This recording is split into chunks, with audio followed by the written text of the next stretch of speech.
Hi! So, it's 8 p.m. ng gabi and ngayon pupuntahan ko yung flat na paglilipatan namin. The good thing is, nandito lang siya sa building na to and nasa harap lang namin siya banda. So, as you can see, yung paglilipatan namin is yung nasa right side na yun. Silipin natin. So, ayan. Actually, same na same lang siya nung isa naming flat. Ang daming flat niyan. So, ayan, bali ito yung living area. Ito yung room na isa. Pangalawang room. Kitchen. Toilet number 1.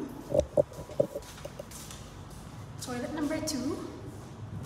So, earlier today, nakapag-dikit na ako ng aking mga lagay ng toiletries. Like, ito, for the shampoo and body wash. Ayan, sabitan. Lagay ng tissue. Nakapaglinis na din kami. Kaya yung kasama ko dito sa flat na to is yung co-work ko. So, bali tigi sa aming room and tigi sa aming toilet. Ang kagandahan lang dito is sa building na to, lahat ng flat nila, lahat ng room nila is may mga bintana. 2 days ago na nakapag-pirma na ako ng kontrata.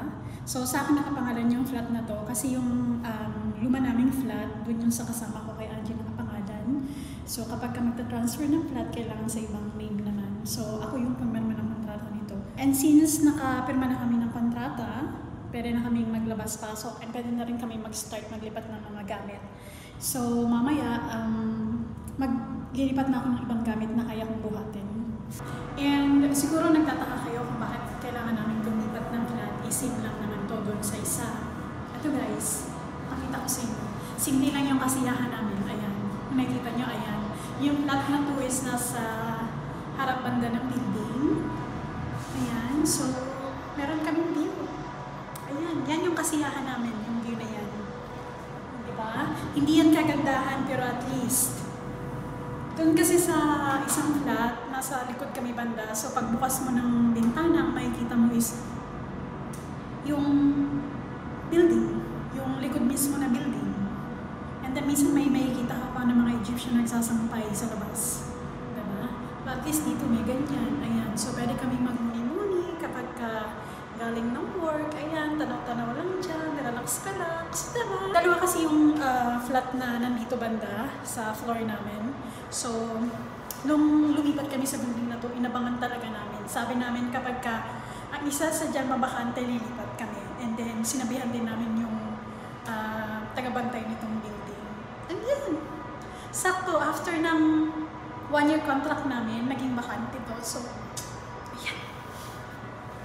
So, dito na rin naman na tayo. So, ipapakita ko na yung hindi namin kagandahang view. So, ayan. Itong side na to guys, ayan, yan. Stadium yan.